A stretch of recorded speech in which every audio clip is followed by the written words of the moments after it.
Adam Whitty. Welcome back to Build Your Authority. Joe Barnabia. Good to see you again, Adam. And I know Don Yeager was very jealous that he didn't get that introduction at the top for episode 1, but you were nice enough to throw him a bone later in the show.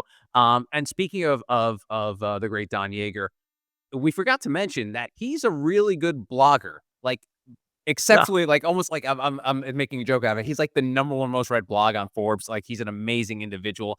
So this episode is going to be about blogging.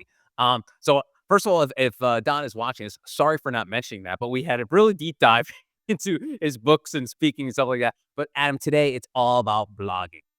Yeah, and listen, this is one of those topics where for some it isn't sexy, right? Writing a book is sexy. Being a keynote speaker is sexy and fun.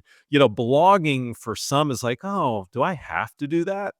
But what our listeners and viewers will learn in today's episode is that all of the hard work that builds your relevance and authority online, it all comes, or much of it comes, through the power of blogging. And so what we're going to talk about today, and it's great because I see Mark, nodding his head, like this is the hard yet really important stuff to building your authority. Awesome. And without further ado, his name is Mark Gillespie. He's the director of content at Forbes Books at the Authority Company. Mark, welcome. How are you, sir? I'm doing great. How are you doing, Joe, Adam? We are awesome. And we're so happy to have you today because blogging is your thing. Like that is your main, you wake up and eat breakfast of blogging. But before we get there, and Mark, you know me well enough, I like to keep things simple. What's a blog in terms of length? I think that's one of the things where people like, is it going to be 100 words, 200 words, 700 words? Let's start with basics. What makes up the right amount of words for a blog? Let me put it a different way. A blog is a nice break in the middle of the day. A book is an experience. When we talk about sitting down with a book, we talk about sitting down. We make time for it. We settle into a chair. We make a cup of coffee or something else. And we spend time sitting with somebody else's opinion. And that's wonderful. But most people don't have time every day, every evening to do that. So blogging kind of slips into your life when you least expect it and gives you something to do in between the other things that you're doing. But give me numbers, Mark, because I think business people are watching this. They want hard tax, right, Adam? We want numbers. We want pie graphs. We want all of that. What is the optimal length for a blog these days? Optimal length is anywhere from 800 all the way up to about 2,000 words. So between 1.5 and 3 sheets of paper, it should be about a 5 to 10 minute read. Okay. And Joe, a little bit of history for you. Mark's going to correct me if I'm wrong here, but the name blog actually comes from the original phrase of a web log. And it was this idea that, you were online, you were on the web, and you were like logging things, right? It could be your experiences traveling around the world. It could be your experiences writing a book, right? But that's where the word blog comes from, web log. And, today, as Don Yeager, the guest on our first episode of season 2 said, look, I can write 1, maybe 2 books a year, but every single week I write a blog for Forbes.com, and that's what keeps me relevant. Yeah. And I thought that was such a powerful idea. Yeah. Also, too, that I find, Adam, with my blog, which is probably read not as often as Don Yeager's blog, is the cadence and creativity. Like giving yourself a mission every week to come up with content. And, my years of working in radio where I had 4 hours every day, 5 days a week to create content, I had the impetus to do that. So in a way, it helps me always find something to look for, because I think that's the one thing people always struggle with, Adam, and Mark will get into this too, is like, what am I going to talk about today? What am I going to write about today? But if you get into the cadence of knowing that you have to write something, your ears are perked up. You're definitely like a dog who's ready to pounce on something. So that cadence, I think, is super important for a lot of creatives. Don't you agree, Adam? Oh, I completely agree. And I will add, for many of our entrepreneurs and CEOs that are listening or watching, not to worry. Just like a book, if you don't have the desire to author the blog, write the words yourself, of course, we have a wonderful team here at Advantage that partners with you to help you turn your ideas into great blogs.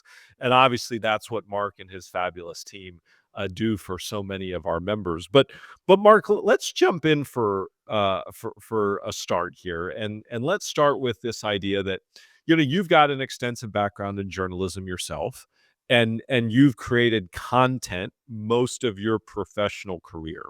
So how has this experience really kind of shaped your approach to blogging as a tool for the purpose of building your authority as a leader? Yeah, and thanks for pointing out the extensive, experience. You can tell every year is somewhere in this chin. Yeah, my experience goes back before blogging. I started out in newspapers, public radio, and bloggers tend to occupy the same space in the media ecosystem as the op-ed writers did in a newspaper, as the commentator did on the radio. So these are people who have opinions based on what's going on in the world. And they provide the color that goes around the facts that we're searching for. And blogging became a way for people to use freely accessible or cheap technology platforms to do it themselves, to put themselves out there as an expert in something. And it didn't even really matter what it was. It could be toy soldiers from the 19th century. But you would find your niche and you would regularly interact with a fan base that had shared interests. Now, blogging really got started kind of in the dark ages of the internet. Do you remember that funky, hippie publication called the Whole Earth Catalog from the 70s? No, I've Oh, heard of it. gosh. Okay, so the Whole Earth Catalog was this like idea was it would showcase interesting products that, I don't know, you would want to take with you to a Grateful Dead concert. But the reason I'm bringing that up is the owner of the Whole Earth catalog started a web portal called the Whole Earth Electronic Link, which is the well. And that's like where the early blogs got started. Like all these people would come in, form communities, and this is like in 1986 and just chat and build up a community around it. Now, fast forward 40 years, here we are in the world of data-driven blogging where everything has to get search engine results. Everything has to be hyper-focused on the target audience of people you've never met before. But still, the beating heart of blogging is your willingness to share your expertise and connect with an audience of like-minded people. And in terms of building thought leadership, I think Adam mentioned the top folks that may be interested in working with us don't have the time to do it. So how does your team help sort of become the magic hand that crafts this content for our leaders to build their authority? How does that work? Because I think people will be like, with a book, I get the idea. It's I'll probably have a ghostwriter, or I'll maybe write some stuff and then send it off. How does the collaborative process work between our content team and people that want to work with us when it comes to blogging? Well, we handle blogging a little bit differently than you described. It's not waking up on a Thursday and saying, "What am I going to be writing about today?" What we do is we set up a calendar and a plan, and we like to watch how articles link to each other and support each other. Because one of the things that Google rewards bloggers for is creating almost like a fishing net of topics, so that when people are looking for one topic, there's another article that reinforces it. We also look outside of a blog for other opportunities to link to that author's thought leadership. Like, for instance, if somebody does an exceptional podcast, we might put a blog together about the podcast and link back to the original source. So it's not only about strategically expressing yourself in a way that you think an audience might be interested in, but also creating connections between your own work and other people's work in a way that shows your relevance to the rest of the world. Joe, one of the things that Mark shared that I think is really important and it's worth mentioning and reinforcing for our listeners and viewers is this idea that a blog as it started, as Mark described, was really kind of the color commentary. It was kind of the editorial, the op-ed to what was going on in the world or what was going on in an industry or in a specific community. So it was very opinion based. And for our CEOs and entrepreneurs that have a blog or are considering creating a blog as a tool to help them build their authority, it's still very much that this is a forum for you to take your experience, to take your background and everything that you know, and apply that to maybe things that are happening in the world with your spin, with your op-ed attached to that, and share your perspective, right? And so it's not hard, right? I mean, if I talk to a CEO and say, "Hey, what's your opinion on this?" Very rarely do I get a blank stare and no answer. Usually I need to ask them to move on in the conversation because they have that much that they want to share when it comes to their opinion or their take on something, whether that's a business issue, a leadership issue, an issue of something that's happening in the world writ large. So I just want to make the point that I think is very important for those that are listening and watching is that, look, this is your color commentary on things that are happening in the world. This is not something that's hard, right? This is not something where I think you're going to rack your brain for hours saying, "Oh my God, what do I write about? Oh my gosh, what do I say?"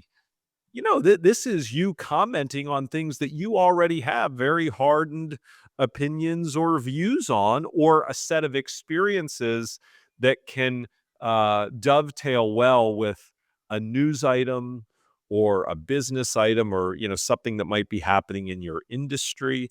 um, this is something that is I think very easy for most people to do. And a callback to season 1, Adam, was when we had David Meerman Scott on and we talked about newsjacking.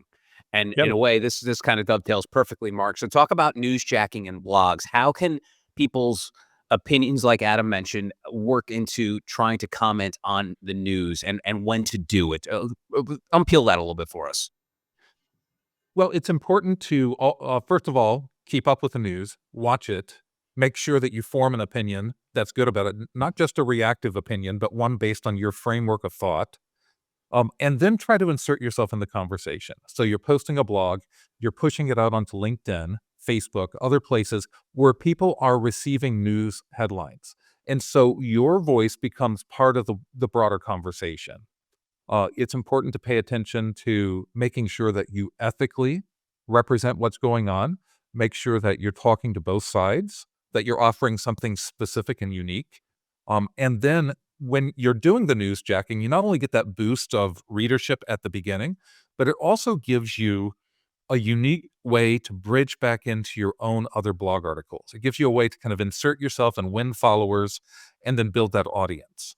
The danger of newsjacking, and this is something I'm always warning about in blogging, is you don't control when somebody reads an article. So it's always important to use those newsjacking opportunities wisely and focus also on what we call evergreen content. And evergreen content is right for the season. It's always green. It's always ready to go. You want to make sure that the core of your content is useful to people no matter when they access it. Mark, before we dig deeper, a couple of, kind of call them base essential questions. So if I'm a CEO or I'm an entrepreneur and I'm like, okay, I need to do a blog. My first question is, where should that blog live? Should that blog live on my company's website? Should that blog live on my personal brand website? Or should I just, have that blog hosted on LinkedIn, right? Should I just write long form posts on LinkedIn and publish it there? Where should I publish my blog? Well, let's rule one out, not your company website. Okay. Your company website expresses the brand personality of your company, and that's going to get mixed up in your own persona. Then your next choice is absolutely on your personal brand website. You want to own your content, you want to be able to control it, and you want to make sure that it has a primary home. After you've published it there, I also recommend that you go to wherever you're going to find your audience. So LinkedIn is a great place to go because it has a blogging function called newsletter, and you can share that newsletter with all of your followers as soon as you publish. But be sure to open a link at the top, a little sentence that says, this first appeared at this website, and link back, because that tells Google that this isn't the original content. And Google will go back and give you credit for what you put on your website, not what was on LinkedIn.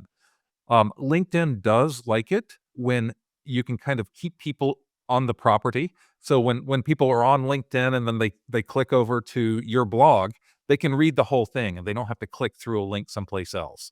So that kind of is the best of both worlds. You get the initial credit from Google for publishing it on your website, and then LinkedIn gives you kudos for making it available right away. There is another emerging platform called Substack, which interestingly is a blog, an email platform, and a podcasting platform all wrapped up in one.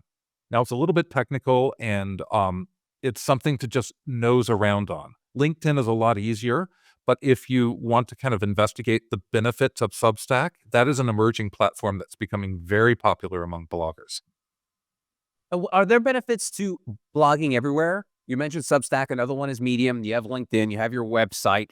Outside of the grunt work involved in doing so, are there benefits to being everywhere, or just isolating it to certain platforms that you're used to working on? It depends on your audience. I would imagine most of the people that are listening don't have a big Substack audience yet, so LinkedIn's probably preferable. I mean, look at LinkedIn. If you've got 28 followers on LinkedIn, probably don't go there. If you've got 1,000 followers and you've got people that you can reach out to, then you have a built-in audience that you should be sharing your content with. So do double post there. The next question, Mark, just in terms of bases, would be, okay, I know where I should blog. We know how long that blog should be, how many words. How often do I do it? I would say at least once a week. Okay. That's what I would suggest. It's all a top of mind game. You want people to remember you and look forward to you. So the more often you blog, the better. If you're out there once a day, that's wonderful. But most people don't have the time and energy to do once a day. So I would try to keep to a cadence that keeps you in the top of the mind for people. Now, if you're working with a ghostwriter, it might be less frequent, but you should be trying to find a way to put your presence out there so that people don't forget you before the next time they see you. Because remember, we're all inundated by hundreds and hundreds of messages every day, and we want to stand out among that flood of information. Yeah, so as a leader, I always use the term aggressive but realistic. So I'm hearing you say, I think for most of our listeners and viewers, aggressive but realistic is probably once a week or maybe once every other week. I think I'm hearing you say, Mark, if you're not blogging at least a couple of times a month, then you're not really blogging. Right, exactly. And circling back to the point on LinkedIn, once you've published on your personal brand website, that does not guarantee people are going to read it. You also need to build in time to promote what you're doing on your social media, uh, in the email chains that you participate in, anywhere else. You've got to be able to connect with other people so that your audience is aware that you exist. Mhm. And we probably should get into the SEO of it. You mentioned it earlier. Outside of LinkedIn, you really have Yeah. not much control with SEO. But when you're blogging on your personal website, uh, tell us about this mysterious world of search engine optimization, Mark, and how it fits in with blogging. Right. So search engine optimization, first of all, is not the magic bullet. It's one of several things you should be paying attention to. So let's get that out of the way. There's no magic dust that you can sprinkle on your article and suddenly it's going to get you good SEO. The best way to understand SEO is to search up Google's People First Content Standards. Hmm. They have a formula called double EAT. What they're looking for is expertise, experience, authority, and timeliness. So they want to make sure that what you're publishing is serving audiences in a useful way. Google is not interested in you writing content so that robots can scrape it. And if you've got enough articles on your website, suddenly you're going to get better rankings. What they're more interested in is that you authentically express an opinion that can't be found anywhere else, that you're organized and well researched and factual, and that what you're presenting is something people actually want and need to read. And it's an extensive set of guidelines. Now, what happens is if you're a good player in the space and you're providing things that are unique to you and also sought after by readers, then Google will give you better ranking. So your story will rise a little bit higher on the search engine based on how well you're meeting its algorithm. Now, if you do very well, you get something called a search engine results page feature. That could be something called a snippet, where it puts you at the top and puts a star next to your article. It could be a mention in an AI overview summary. There's a couple of other things. It could give you a rich listing, so your article you can actually see the frequently asked questions structure inside your article and all that stuff. So Google has ways of giving you gold stars if you do very well. And if you get a search engine feature, go out and celebrate because it's hard to earn. Mark, you have a little bit of a formula of what are the elements that make a blog post truly impactful in building your authority. Would you share that formula with our listeners and viewers? Absolutely. I call it SMART writing, SMART. Now, we're all familiar with SMART goals: specific, meaningful, I forget the A, but you know it. I mean, you can look it up. But I tried to create something that's easy to remember. Smart writing is specific, which means it needs to address very certain things. It can't be too high level. It's got to drill down. It's got to be meaningful, and that's an audience response. It's got to connect with your audience in a way that's emotional and personal. It's got to be authoritative. And what that means is you are the right person to be delivering this message. Of all the people in the world, the way that you express yourself and the examples that you choose resonate. It's got to be relevant. It can't come out of left field. It can't kind of be too high level and technical. It's got to be something that people want to read and can put to use right away. And then, of course, the last one is timely. It can't be something that feels stale. You can't write an article about something that Ronald Reagan did during his unless you're writing a history blog, and then it falls under relevant. So timeliness, like, oh my God, this is exactly what I needed right now. So it's not about creating it just in time for Thanksgiving, your turkey recipe. It's about making sure that there's something there so that when people encounter it, they're able to apply it to their lives right away. That's good stuff. I equate it to I stole David Meerman Scott's thing about newsjacking. I call it life jacking because sometimes Yeah. a lot of people have great life stories, but how do they segue that into a blog? And usually, what I do is I find a current story that ties into something that happened in my career.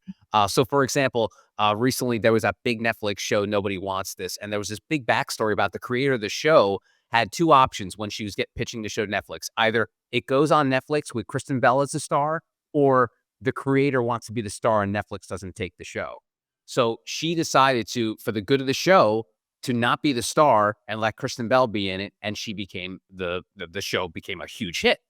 And I decided to tie that into my early radio career where I was a behind the scenes producer and I wasn't getting all the glory of the host and everything, but I was putting the show above my ego. So I was able to tie in something that happened in my life, dozens of years ago to something that's currently happening. So if you're always looking for ideas of how, say you have great stories to bring up, but like Mark, you mentioned, if you mention them out of the blue, it makes no sense. But if you're able to tie it into something in the present tense, that's a great way to connect content that's not only factual in the news, but also pretty personal. Absolutely. I like to say I've got a face for radio. So this kind of forum is, it's not comfortable for me to be on camera like this. And I would say, if we zoom out and we consider blogging of all the other things that you can do what feels most comfortable to you. Do the thing where you're in your skin and you feel like you can project out exactly what you want. I'm a better writer than I am a speaker. And so when I get behind the keyboard, I really sing and come to life. And so blogging is a perfect medium for me. Podcasting is not so much a perfect medium for me. So I would gravitate toward that just because it feels right when I do it. So I would say, as Joe pointed out, don't force yourself to do something that you're not going to do well. And if you are gonna do it, but it isn't your forte, work with a professional. Exactly. Mark, let's talk about kind of this balance of content. So I'm going to write a blog. That blog's going to live at adamwitty.com. I'm going to post once a week. It's going to be 800 to 1,000 words. We know that it's a bit of color commentary, editorializing on maybe what's happening in the world. Maybe it's me talking about things happening in my industry. Maybe it's me talking about things in my business. Maybe it's me talking about my life and my two small boys. Um, what is the balance that professionals should think about when it comes with storytelling versus industry insights into inside baseball within their industry? Like, help our listeners and viewers understand what kinds of things should they be blogging about, and is there like a mixture or a ratio of the types of content that they should be posting? Well, I'm a big believer in this old marketing adage that it's better to say one thing 100 times than 100 different things. So you got to decide what's the underlying theme of what you're trying to get out. What is the message that you're trying to convey? And then every story that you tell ties back to that message. So if you're talking about your kids, what you're doing is actually telling a story about leadership. If you are talking about a movie that you saw, what you're actually doing is talking about how those characters relate to a work culture thing that you care about. So at all points, you're doing variation on a theme. And so the balance is this: you've got to make it clear why you're telling the story, and then you need to be free to be creative. So if what you want to do is tell parables that people have to figure out, then make sure you know what the answer is at the end. Make sure that it's not so obscure that it's driving toward a point that other people are going to have to puzzle. So you do have to show your hand early in the game. Um, and then also, I would say in this balance, do not just simply present organized frameworks of thought.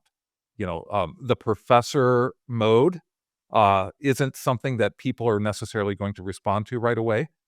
There is an exception, and this is one of my favorite examples.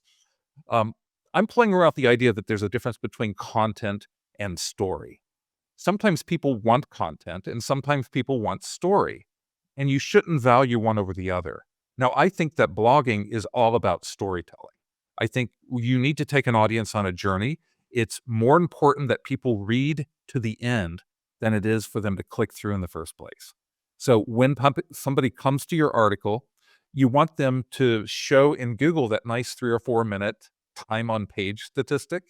Um, but then there are times when people just want content, and this is the example. How many times have you searched for a great recipe like cranberry tart for Thanksgiving?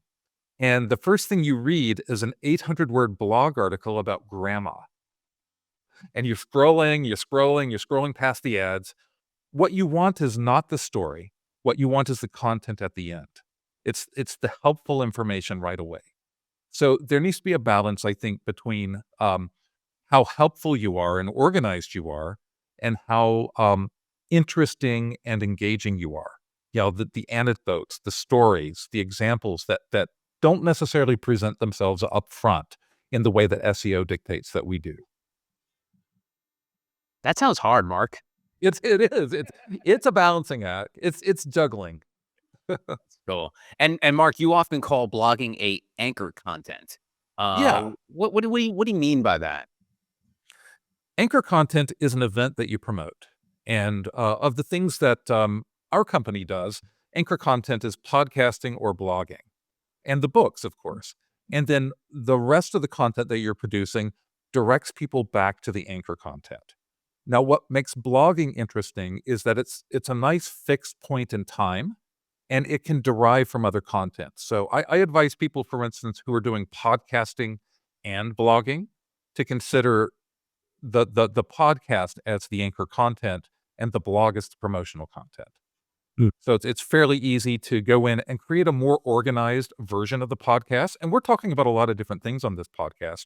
This represents possibly 4 or 5 blogs. So what's your core content? What's your derivative content? Get that straight in your content plan and move forward accordingly. And Joe, I think I'm hearing Mark say anybody that has a podcast should turn the content from their podcast into a blog. So if you're putting the time and energy and calories into creating your own podcast, not having a blog as well is just a missed opportunity. Absolutely. And I want to bring back Dave Merriman Scott again, Adam, because you remember on that episode when we talked about, I think it was authority building, but he talked about how his blogs, he used them to become chapters in a book. Like Right. he used the cadence of writing a blog every week, and then each of those blogs became a chapter in a book. So if you don't have a book in you, for lack of a better phrase, a blog is a great way to start to then segue. And Mark, you've probably seen that with a lot of the authors we work with, starting with their journey as an author, as a blogger first, and then weaving a lot of that content into book form. Yeah, I think of blogging as the warm-up exercises that you do before the big race. So it's not so much I'm writing a chapter a week, because a book is an organized experience. Yeah, chapter 1 has to be read before chapter 2 can be understood. Whereas a blog is a more random experience. People might jump in the middle, and they need to get just as much value from reading that blog as they did from reading the first one. And so I would say more specifically, I think of blogging as practice writing. It's like somebody in a symphony orchestra going into a practice room and learning their part. And then they come out and they put the whole thing together. Now, a skilled book planner is going to be able to look at 15, 20, 30 blogs and break it down into logical book chapters and organize things. And I would say probably 50 or 60% of what you write into a blog is going to be useful, but it's going to have to be reorganized. It's good. Yeah, I've heard it called blooking, Yes. which is creating a blog that ultimately you can use as a starting point for a book. So, for those of us that have a hard time conceptualizing the mountain of creating a book, starting with a blog might be the right place to begin your journey. Mark, I know PR is not your bag, but tell me about the connection of PR and blogs. How does that play a role? Well, a PR representative is going to be trying to contact editors, producers, and other people in the media, the gatekeepers, and convince them that what you have to say as a thought leader is worth publicizing. So if you want to get into a newspaper, a magazine, on a morning show, or a podcast like this one, you have to convince a gatekeeper that what you have to say is worthwhile. Now, if that gatekeeper is interested in you, they're going to Google you. They're going to go to your website. They're going to try to figure out what you're all about. And guess what? If you're keeping a blog, all of a sudden they have dozens and dozens of examples of how you write. If you have a podcast, they have dozens and dozens of examples of what you sound like and what you look like on camera.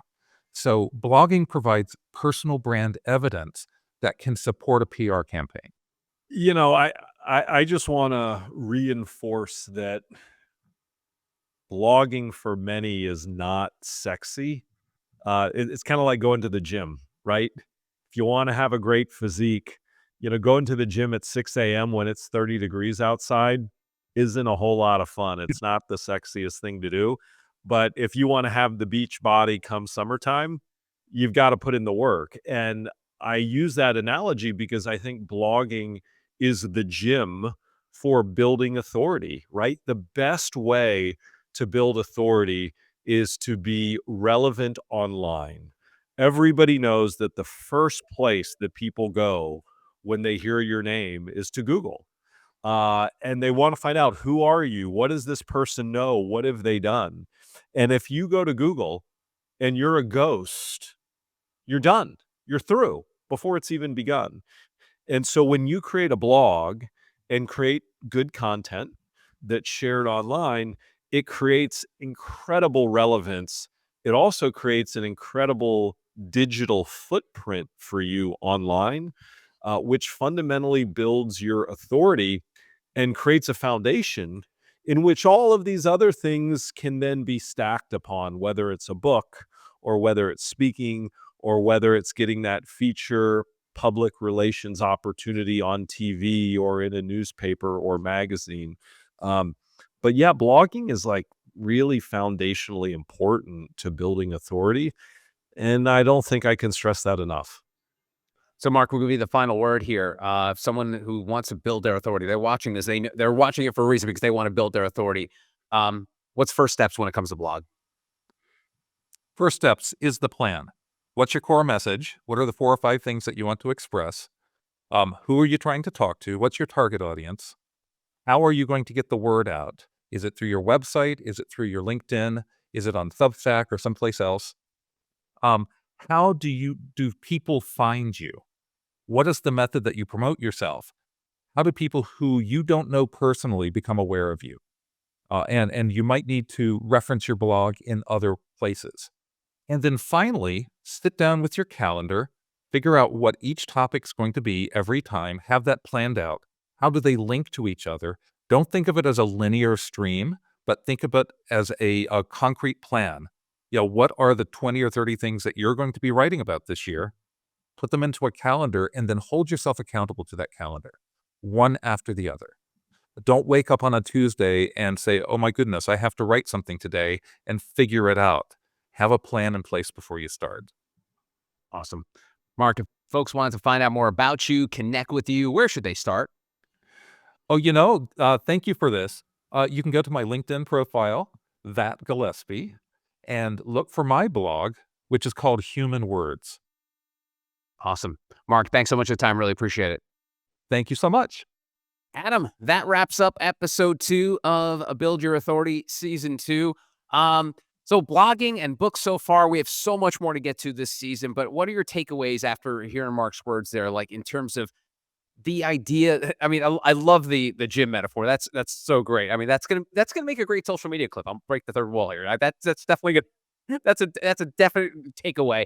But blogs, you mentioned the fact that it's not sexy at first, but man, the dividends it pays off is pretty extraordinary. Yeah, and look, if sitting down and writing isn't your cup of tea, then partner with a writer that can take your ideas, can take your opinions and viewpoints on different topics and turn that into a beautiful 800, 1,000 word blog post. What Mark is saying is not you have to do this yourself. What Mark is saying is if you want to build authority, blogging is a fundamental ingredient in helping you achieve success. Awesome.